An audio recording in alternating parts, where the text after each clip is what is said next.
നമ്മളവിടെ ഒരുമിച്ചിരുന്നല്ലേ മല കഴിച്ചുകൊണ്ട് എനിക്ക് വിശക്കണം ചേച്ചി മല്ലിട്ടതിന് ശേഷം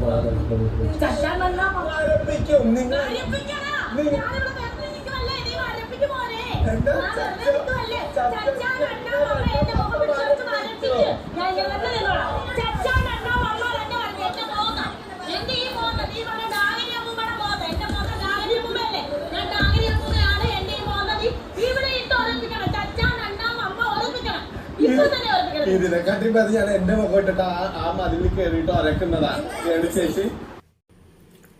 ബിഗ് ബോസിനകത്തു നിന്നും രേണുസുതിയുടെ അലർച്ചകളാണ് കേട്ടുകൊണ്ടിരിക്കുന്നത്. രേണുസുതി നിവിനുമായിട്ട് ഏറ്റുമുട്ടുന്നു. നിവിൻ പറയുന്നു, നിന്റെ മുഖം കാണാൻ ഒരു ഭംഗിയുമില്ല, നിന്റെ മോന്ത കണ്ടാൽ ഭിത്തിയിൽ ഉരയ്ക്കാൻ തോന്നുന്നുണ്ടെന്ന്. ഭിത്തിയിലൊക്കെ ഉരയ്ക്കാൻ ഇങ്ങനെ നേരിട്ട് മുഖത്തേക്ക് നോക്കിയിട്ട് എന്നോടാണ് നിന്റെ മുഖം കാണാൻ ഒരു ഭംഗിയുമില്ല പറഞ്ഞാൽ നീ നോക്കണ്ടെന്നേ പറയുള്ളൂ. പക്ഷേ മുഖമെടുത്ത് ഭിത്തിയിലുരയ്ക്കാൻ തറയിലുരയ്ക്കാൻ എന്നൊക്കെ അങ്ങോട്ട് പറഞ്ഞപ്പോഴുണ്ടല്ലോ, രേണു ഫയറാണെന്നാ പറഞ്ഞേ. ആ ഫയർ അവിടെ കാണിച്ചു. രേണു പറഞ്ഞ എന്നാ വേടാ എൻ്റെ മുഖം നീ ഒന്ന് ഉരച്ചിട്ട് തന്നെ ബാക്കി പറയാം നമുക്ക്, അല്ലാണ്ട് ഇവിടുന്ന് പോകൂല രേണു. നീ എൻ്റെ മുഖം ഭിത്തിയിലോ തറയിലൊക്കെ ഉരക്കി. അതെ ഉരക്കി, ഭിത്തിയിലൊരക്കി തറയിലൊരക്കി, എന്നിട്ട് ഞാൻ രേണു ഇവിടുന്ന് പോകുന്നുള്ളൂ. ആ ഒന്ന് കണ്ടിട്ട് രേണു പോകുള്ളൂ. അപ്പോൾ ബിഗ് ബോസിൻ്റെ 100 ദിവസം തികയുന്നതിന് മുമ്പ് അല്ലെങ്കിൽ 100ാമത്തെ ദിവസം രേണുവും നിവിനും തമ്മിലുള്ളൊരു അംഗമുണ്ടാവും. രേണുവിനെ പിടിച്ചോണ്ട് വന്ന് മുഖം ഭിത്തിയിലിട്ടിങ്ങനെ അങ്ങനെ തറയിലൊരയ്ക്കും. ഭിത്തിയിലൊരയ്ക്കുമ്പോൾ വേറൊരു ശബ്ദം വരും.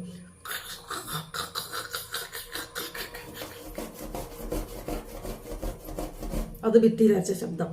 രേണുസുതി ബിഗ് ബോക്സിൽ പോയാലും പുറത്തിരുന്നാലും നമുക്ക് കണ്ടന്റ് എന്ന് പറഞ്ഞാൽ ഇത് തന്നെയാണ്. മനസ്സിലായില്ലേ? ഇതൊക്കെ തന്നെ കണ്ടന്റ്. രേണു കണ്ടന്റ് തന്നില്ലേ? രേണു ബിഗ് ബോസിനകത്ത് പോയെന്ന് വെച്ചിട്ട് റിയാക്ഷൻ വീഡിയോ ചെയ്യുന്നവരെ ആരെയും നിരാശരാക്കിയിട്ടില്ല. എല്ലാവർക്കും കണ്ടന്റ് കിട്ടിയിട്ടുണ്ട്. എല്ലാവരും കണ്ടന്റ് എടുത്ത് ചെയ്തിട്ട് ഡെയിലി 4ഉം 5ഉം വീഡിയോ ഇടുന്ന ആൾക്കാർ നമ്മൾ കണ്ടത്. പക്ഷേ 2ഉം 3ഉം വീഡിയോ ഇട്ടോലും ഇപ്പോൾ രാവിലെ 11 മണിക്ക്, ഉച്ചയ്ക്ക് 4 മണിക്ക്, വൈകുന്നേരം രാത്രി 12 മണിക്ക് മുന്നേ 5ഉം 6ഉം വീഡിയോയാണ് ഇട്ടുകൊണ്ടിരിക്കുന്നത്. അപ്പോൾ അവരൊക്കെ രേണുവിൻ്റെ ഒരു കണ്ടന്റ് വെച്ച് അവരുടെയൊക്കെ ചാനലിൽ മോണിറ്റൈസ് ആകാത്ത ആരെങ്കിലും ഉണ്ടെങ്കിൽ രേണുവിൻ്റെ കണ്ടന്റ് വെച്ച് ചെയ്തോളൂ, മോണിറ്റൈസ് ആയി കിട്ടും. ഞാൻ പറഞ്ഞതെന്ന് വെച്ചിട്ട് മോണിറ്റൈസ് ആയിട്ടില്ലെങ്കിൽ എന്നെ വന്ന് തെറി വിളിക്കരുത് കേട്ടോ. അപ്പോൾ രേണുവിൻ്റെ കണ്ടന്റുമായി വന്ന പുതിയ ആൾക്കാരെ ഞാൻ നോക്കിയപ്പോൾ അവരതൊന്നും മോണിറ്റൈസ് ആയിട്ടില്ല. ആകാത്തവർ വന്നിട്ടാണ് ഇപ്പോൾ അതൊക്കെ ചെയ്തുകൊണ്ടിരിക്കുന്നത്. അങ്ങനെ യൂട്യൂബ് ചാനൽ മോണിറ്റൈസ് ആകാനുള്ള ഒരു കണ്ടന്റ് രേണു തരുന്നുണ്ട്.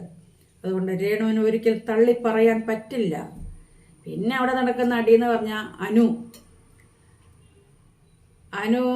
പറഞ്ഞു, ഡോക്ടർമാര് പൈസ ഉണ്ടാക്കാൻ വേണ്ടിയിട്ടാണ് നമ്മൾ ഡോക്ടറെ കാണാൻ പോയാൽ മരുന്നിന് എഴുതി കൊടുക്കുന്നത്. അല്ലാതെ ചെറിയ ഈ കഴുത്ത് വേദന, ചിലർ പറയും പടലിക്ക് വേദന, രാത്രിയിൽ കിടക്കുമ്പോൾ ഒന്ന് തിരിഞ്ഞപ്പോൾ വേദന, തിരിഞ്ഞിങ്ങോട്ട് നോക്കാൻ പറ്റുന്നില്ല, പുറകോട്ട് ഇങ്ങനെ തിരിഞ്ഞ് നോക്കാൻ പറ്റുന്നില്ല എന്നൊക്കെ, അതിനൊക്കെ ഇത്തിരി ചൂടുവെള്ളം എടുത്ത് ആവി പിടിച്ചാൽ മതി എന്ന് അനു പറയുന്നുണ്ട്. അത് അനു പറഞ്ഞാൽ ശരിയാണ്. നമ്മൾ ഡോക്ടറെ അടുത്ത് പോയിട്ട് ഡോക്ടർമാർ മരുന്ന് എഴുതിയാലും മിക്ക ഡോക്ടർമാരും പറയും കുറച്ച് ആവി പിടിച്ചോളൂ കേട്ടോ എന്ന് പറയും. അത്രേ അനു പറഞ്ഞിട്ടുള്ളൂ. അപ്പോഴാണ് ഓപ്പോസിറ്റിൽ നിന്ന് ഷാനു ചോദിക്കുന്നത്, അതെന്താ പിന്നെ എന്തിനാണ് ഡോക്ടർമാരെന്ന്. ഡോക്ടർമാർ അവർ പൈസ ഉണ്ടാക്കാൻ വേണ്ടി മരുന്നിന് എഴുതി കൊടുക്കുന്നു. അവർക്കൊരു ബിസിനസ് എന്നുള്ള രീതിക്കാണ് കേട്ടോ. ഡോക്ടർമാർ ബിസിനസ് നടത്തുകയാണെന്നാണ് അനു പറഞ്ഞതിൻ്റെ അർത്ഥം. അത്രയും അനു അർത്ഥമാക്കുന്നുള്ളൂ. പക്ഷേങ്കിൽ അതും വെച്ചിട്ട് പിന്നെ അനുവിൻ്റെ പുറകെ നടക്കുകയാണ് ആൾക്കാർ. അനുവിൻ്റെ പുറകെ നടക്കുന്നു മറ്റുള്ളവരെല്ലാവരും കൂടി. അനു അങ്ങനെ പറഞ്ഞു, അനു ഡോക്ടർമാരെ താഴ്ത്തി പറഞ്ഞു എന്നാണ്. പക്ഷെ അവിടെ ഒരു ഡോക്ടറുണ്ട്, ഒരു MBBS ഡോക്ടർ അവിടെ ഞാൻ കണ്ടത്. സീരിയൽ താരം ബിന്നിന്നോ മറ്റോ ആണ് പേര് പെൺകുട്ടിയുടെ. അവര് യഥാർത്ഥ ഡോക്ടറാണ്. ഡോക്ടർ പഠിച്ചതിൻ്റെ ശേഷം ചൈനയിലോ മറ്റോ പോയിട്ടാണ് പഠിച്ചിരിക്കുന്നത്. എവിടെ പോയിട്ട് പഠിച്ചാലും ഡോക്ടർ പഠിക്കുന്നതൊക്കെ ഡോക്ടർ തന്നെയാവുമല്ലോ. ശേഷം ഇപ്പം സീരിയലിലൊക്കെ അഭിനയിക്കുകയാണ്. അങ്ങനെ പറയാൻ വരട്ടെ, നിങ്ങളങ്ങനെ പറഞ്ഞോ? പറയുന്നത് ശരിയല്ല. നമ്മൾ ദിവസം എടുക്കും ഡോക്ടർമാർ, കേരളത്തിലെ ഡോക്ടർമാർ എല്ലാവരും കൂടി ഇപ്പോൾ ഒരു മെമ്മോറാണ്ടം ഉണ്ടാക്കിയിട്ടുണ്ട്. മുഖ്യമന്ത്രിക്ക് പരാതി കൊടുക്കാനും അതിൻ്റെ പുറകെ അനുമോൾക്കെതിരായിട്ട് ഒരു കേസിന് വകയുണ്ട്. അങ്ങനെയൊക്കെ ഇരിക്കണം. പിന്നെ ഷാരിക, ഇൻ്റർവ്യൂവർ ഷാരിക അവിടെ പോയിരുന്നിട്ട് ഈ ചാനലിലെ ഹോട്ട് സീറ്റിൽ അവള് ഇങ്ങനെ കസറിങ് കണ്ടിട്ട് ഇൻ്റർവ്യൂ ചെയ്യുന്നത് കണ്ടിട്ടുണ്ട്. അതിൻ്റെ അടുത്തുകൂടെ ഒന്നും പോകില്ല. ഷാരിക ബിഗ് ബോസിൽ പോയപ്പോൾ ഈ പുറത്തു നിന്നിട്ട് ഇൻ്റർവ്യൂ ചെയ്യുന്നത് പോലെ ഒന്നും അത്ര സ്ട്രോങ് ആയിട്ടൊന്നും കണ്ടില്ല. ഒരു പക്ഷേ തൊഴിലാണ്, അതുകൊണ്ടായിരിക്കും. ആ തൊഴിലല്ലല്ലോ അവിടെ പോയിട്ട് ചെയ്യുന്നത്. അപ്പം എന്നാലും കുറച്ചുകൂടെ ആക്റ്റീവ് ആകാമായിരുന്നു എന്ന് തോന്നുന്നുണ്ട്. ജിസേൽ പക്ഷേ ഫസ്റ്റ് ഡേ മാത്രമേ ഉള്ളൂ, എല്ലാം ഒന്ന് പരിചയമായി കഴിഞ്ഞപ്പോൾ ജിസേൽ കയറി വരുന്നുണ്ട്. ജിസേലൊന്നും അങ്ങനെ നമ്മുടെ ഇവിടെ വിട്ടുകൊടുക്കില്ല.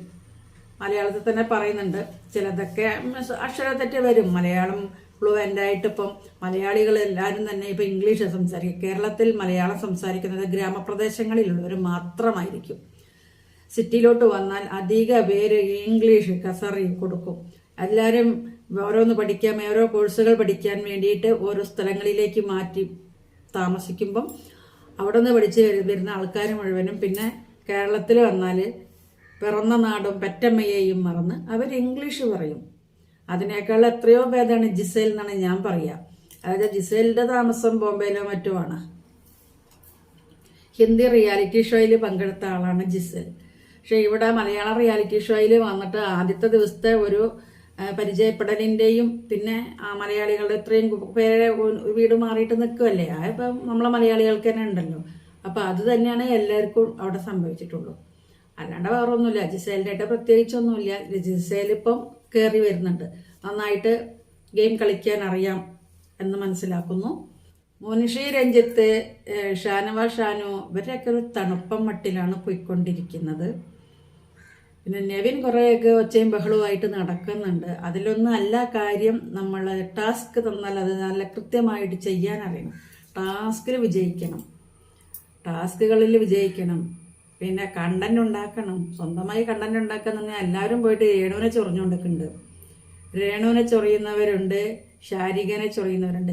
അതിലിടയ്ക്ക് ഒരു സരിക ഉണ്ടായിരുന്നു, കൊയിലാണ്ടി സരിക, പാട്ടൊക്കെ പാടുന്ന കോമഡി ആർട്ടിസ്റ്റ്. ആ പെൺകുട്ടിയുടെ ശബ്ദമൊന്നും ഇപ്പോൾ കേൾക്കുന്നില്ല. ഇന്നലത്തേലൊന്നും അവളെ അങ്ങനെ അവിടെ ഇവിടെയൊക്കെ ഉണ്ട്, പാട്ട് പാടുന്നൊക്കെ കണ്ടു. ജാനകിയമ്മേൻ്റെ പാട്ടൊക്കെ പാടി, ജാനകിയമ്മേൻ്റെ പാട്ട് പാടിയതൊക്കെ വളരെ നന്നായിട്ടുണ്ടായിരുന്നു. ആദില, നോറയൊക്കെ കുറച്ച് കളിക്കുന്നുണ്ട്. അനുമോള് പറയണത് വീട്ടിൽ നിന്നും മാറി എല്ലാവരുമായിട്ട് പുതിയ സ്ഥലത്തേക്ക് വരുമ്പോൾ നമ്മൾ കുറേ പുതിയ ആൾക്കാരെ പരിചയപ്പെട്ട് നമുക്കിങ്ങനെ സന്തോഷമായിട്ട് അടിച്ചു പൊളിച്ച് ഇവിടെ കുറച്ച് ദിവസം ഇരിക്കുക. ഞാൻ അതിനാണ് വന്നത്. അനുമോളെ, ഗപ്പ് വേണ്ടെങ്കിലും കുറച്ചെങ്കിലും അവിടെ താമസിക്കുന്നുണ്ടല്ലോ, കുറച്ച് പേര് കൂടെ ഉണ്ടല്ലോ, അവരോടൊപ്പം നീ ടാസ്ക് കളിക്കാനും അല്ലാതെയും ഒക്കെ നീ കുറച്ചുകൂടെ ആക്റ്റീവായിട്ട് നിൽക്കൂ. അഡ്വക്കേറ്റാണ് ശൈത്യ ഇവിടെ അമ്മയും മകളും പരിപാടിയിലും ഒക്കെ ശൈത്യ നന്നായിട്ട് സംസാരിക്കുന്നത് കണ്ടിരുന്നു. പക്ഷെ ഇപ്പം ഇവിടെ പോയപ്പോൾ അധികം സംസാരിക്കുന്നൊന്നുമില്ല. ഒരു തണുപ്പ് മട്ടിൽ ഇങ്ങനെ മാറിയിരിക്കുന്നതായിട്ട് ഫീൽ ചെയ്യുന്നുണ്ട് കേട്ടോ. ക്യാപ്റ്റൻ അനീഷിൻ്റെ കാര്യം പറയുകയാണെങ്കിൽ, അനീഷ് എത്ര ദിവസം ഇങ്ങനെ കയ്യും വീശി ഹാളിൽ കൂടെ നടക്കും.